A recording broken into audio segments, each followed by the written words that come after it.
Hello दोस्तों, आज हम बात करेंगे पॉइंट चार्ज के बारे में, जो कि हमारा चैप्टर 1 का लेक्चर 3 है। तो आइए देखते हैं क्या होता है point charge. Point charge,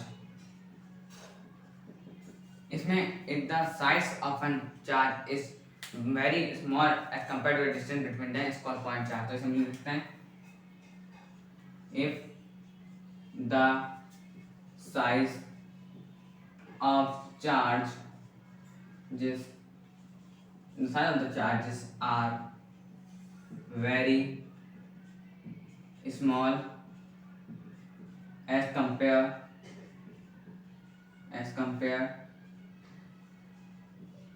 to the distance between them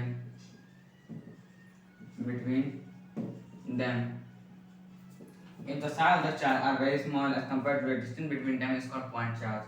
अब हम बात करते हैं प्रॉपर्टीज ऑफ इलेक्ट्रिक चार्ज की। तो आइए देखते हैं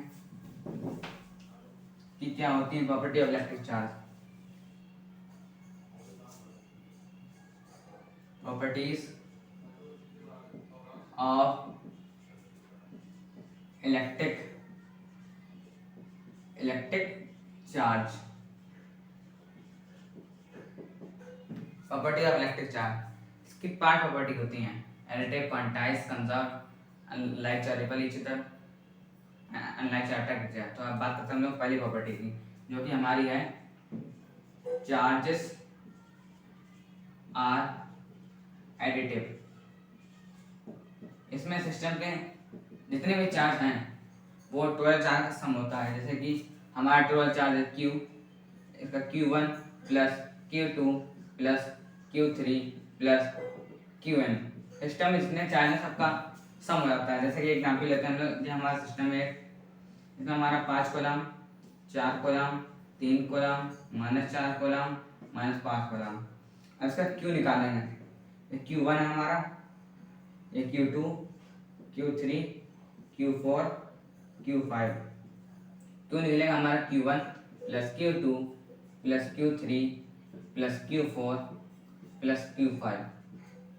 Q1 हमारा है 5 plus 4 plus 3 minus 5 minus 4, 5 plus 4 plus 3 9 plus 12 3 12 minus 9 equal 3।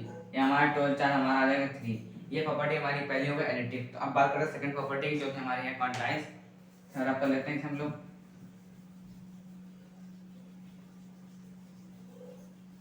हमारी सेकंड प्रॉपर्टी है क्वांटाइज। तो इसे हम लिखते हैं चार्जेस आर क्वांटाइज। इसका एक फॉर्मूला है Q इक्वल्स टू NE। तो N है वो है इंटीजर और E की वैल्यू है 1.6 इंटू 10 टू द पावर -19। हमारे E की वैल्यू N है। इसमें हमारा जो चार्ज होगा वो हमेशा इंटीजर फॉर्म में होगा। N हमारा होगा हमेशा इंटीजर फॉर्म में होगा। 1 2 होल नंबर टाइप 1 2 3, ये कभी पॉइंट नहीं होगा। 3.5 4.5 3.5 9.5 ये कभी पॉइंट नहीं आएगा, हमेशा इंटीजर आएगा 1 2 -1 2। तो ये हमारी होगी सेकंड प्रॉपर्टी। हम लोग बात करते हैं अपनी थर्ड प्रॉपर्टी की, जो कि हम लोग थर्ड और फोर्थ प्रॉपर्टी हम लोग लेक्चर 1 में देख चुके हैं। हमारी थर्ड प्रॉपर्टी है like charges ripple each other, और हमारी फोर्थ प्रॉपर्टी है unlike charges attract each other. इसमें हमारे जो लाइक चार्जेस हैं वो एक दूसरे से दूर भागेंगे और अनलाइक चार्जेस एक दूसरे पास आएंगे। जैसे हमारा पॉजिटिव दो चार्ज है तो एक दूसरे को रिपेल करेंगे, दूर भागेंगे, और जो हमारा अनलाइक चार्जेस है पॉजिटिव नेगेटिव वो एक दूसरे को अट्रैक्ट करेंगे। ये हमारी ऊपर थर्ड और फोर्थ प्रॉपर्टी। हम लोग बात करते हैं लास्ट प्रॉपर्टी की, जो कि हमारी है फिफ्थ प्रॉपर्टी। फिफ्थ प्रॉपर्टी हमारी चार्जेस आर कंजर्व।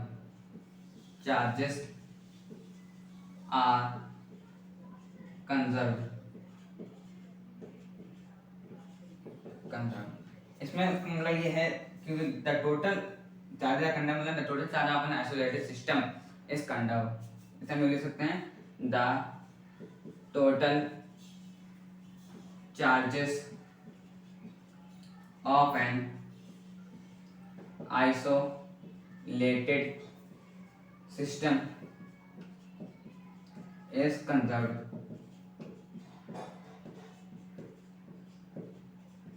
मतलब कि जैसे हमारा एक रूम है, उसमें हमारा चार्ज है, तो उसमें number of positive charge equal number of negative charge, ना चार्ज अंदर से बाहर जाएंगे ना बाहर से अंदर आएंगे, जितने उसमें कंजर्व ही रहेंगे। तो हमारा इसे मिल सकते हैं that total charge of an isolated system is conserve. तो ये थी हमारी प्रॉपर्टी। हम लोग बात करते हैं कूलम्ब लॉ की, जो कि हम लोग 10th में पढ़ चुके हैं। अब 12th में आया है कूलम्ब लॉ।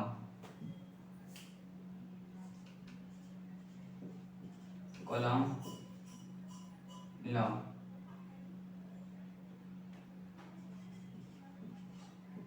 इससे पहले मैं एक बात बताना चाहता हूँ आपको कि जो प्रॉपर्टी ऑफ इलेक्ट्रिक फील्ड है वो सबसे पहले सर्च हुई थी फैराडे द्वारा, लेकिन वो डेमोन्स्ट्रेटेड एक्सपेरिमेंटली हुए थे साइंटिस्ट मिल्टन के द्वारा। अब हम लोग बात आ जाते हैं कूलम्ब लॉ पे। कूलम्ब लॉ की डेफिनेशन लिख सकते हैं the force of attraction, the force of attraction और repulsion, the force of attraction और repulsion of two stationary charges is directly proportional to the product of charges and inversely proportional to the distance between them. The force of attraction or repulsion of two stationary charges is directly proportional to the product of charges and inversely proportional to the distance between them. तो मान लीजिए जैसा कि एक हमारा ये charge है Q1, ये हमारा चार्ज है Q2 और हमारे इसके डिस्टेंस है R। तो उसमें लिखा है directly proportional to the product of charge. Product हमारा क्या है Q1 Q2 and inversely proportional to the distance between the. Distance हमारा क्या है sorry inversely proportional to the square of distance between. तो हमारा डिस्टेंस कितना R, तो R का स्क्वायर ये हमारा हो गया 1/4 पाई एप्सिलॉन नॉट। ये हमारा 4 बिटवीन टू चार्जेस। यही हमारा कूलम्ब लॉ कराता है। इसमें लोग इस पूरे टर्म को डिनोट करते हैं K से। तो हमारा F आता है K Q1 Q2 by R square. ये हमारा कूलम्ब लॉ है। इसके हम थोड़ा बताते हैं, पहले से कर लेते हैं।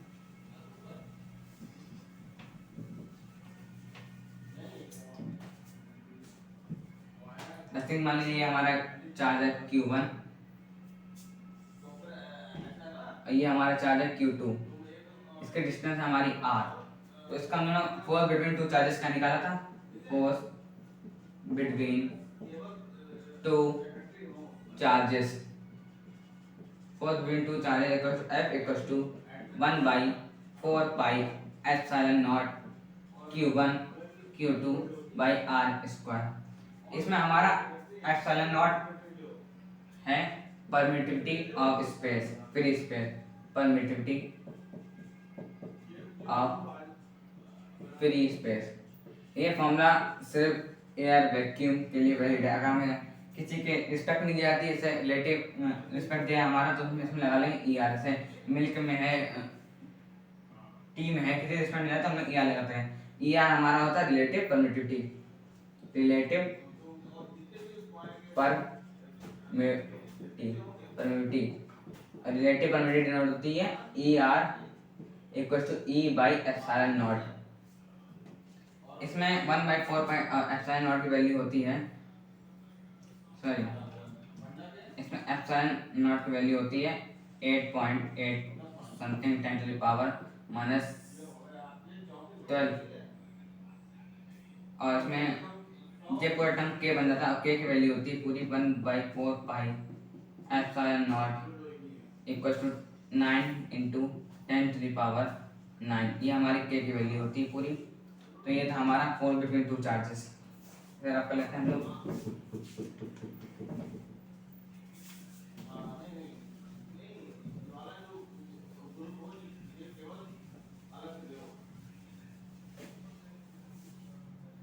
हमने देखा था इसकी वैल्यू कितनी होती है 8.8 point something 10 to power minus 19।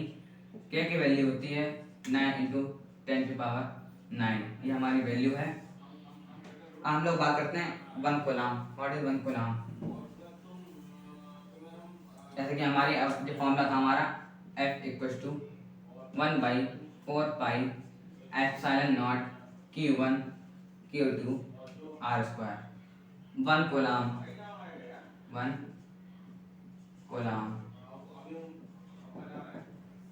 ऐसे हमारा चार्ज हो गया 1 F कोड निकालने का हमारा चार्ज हो गया 1।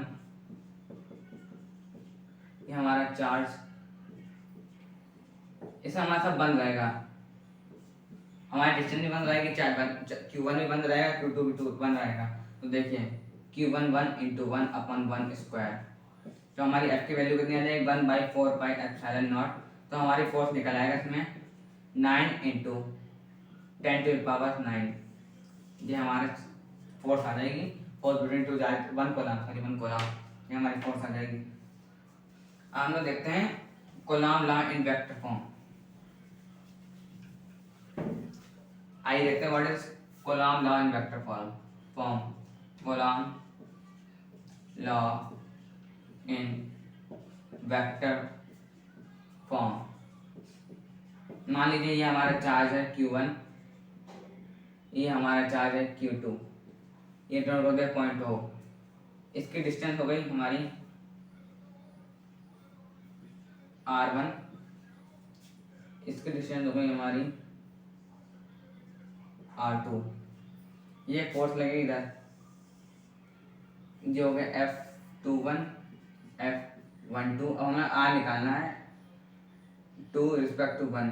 तो हमारा क्या R2 माइनस R1। अब जो मान लीजिए हमारी वो है, अब मान लीजिए यहाँ पॉजिटिव चार्ज है तो Q1 Q2 तो Q1 Q2 का मल्टीप्लिकेशन 0 से छोटा होगा, बड़ा होगा। मान लीजिए पॉजिटिव है 5 2 5 इंटू 10 10 0 बड़ा है। इधर मान लीजिए 7, इधर मान लीजिए 3 0 से बड़ा है। तो हमारा ये अगर पॉजिटिव चार्ज हैं तो हमेशा ये रिपल करेगी और ये इसका जो प्रोडक्ट है वो 0 से बड़ा होगा। अब मान लीजिए हमारा नेगेटिव चार्ज है, ये हमारा नेगेटिव चार्ज हो गया, नेगेटिव चार्ज। तो इसका प्रोडक्ट मल्टीप्लिकेशन हमेशा 0 से छोटा होगा। मान लीजिए -5 -2 -10 रहेगा, -10 0 से छोटा है। जो हमारा नेगेटिव है वो 0 से छोटा होगा प्रोडक्ट उसका, जो हमारा पॉजिटिव है उसका 0 से बड़ा होगा। हम लोग आपको लेते हैं, देखते हैं Coulomb law in vector form. हम निकालते हैं force F2 force on 1 with respect to 1/4 pi epsilon naught Q1 Q2 upon R12 1। ये हमारी हो गई force on 1 with respect to 2। निकालते हैं force on 2 with respect to 1/4 pi epsilon naught Q2 Q1 upon 2 1 sorry R vector 2 1। ये हमारी हो गई force on 2 with respect to 1। ये हमारी थी force on 1 with respect to 2, ये हमारी है force on 2 with respect to 1। तो हम इसे लिख सकते हैं force 1 F12 equals to force on 2 respect to 1। It also follow Newton third law, तो ये हमारा Coulomb law and vector addition है, और ये हमारा न्यूटन थर्ड लॉ फॉलो करता है। तो इससे सिंपल इसका रिजल्ट आता है 1 2 और 2 रिस्पेक्ट टू 1, ये हमारा रिजल्ट आ जाएगा। और यही था हमारा लेक्चर 3 चैप्टर 1 का, जिसमें हमने पढ़ा है point charge, properties of electric field, Coulomb law, one Coulomb law and vector addition, vector form. अब लेक्चर 4 में हमने पढ़ा क्वेश्चन उसके आगे बारे में। तो ये था हमारा लेक्चर 3। धन्यवाद।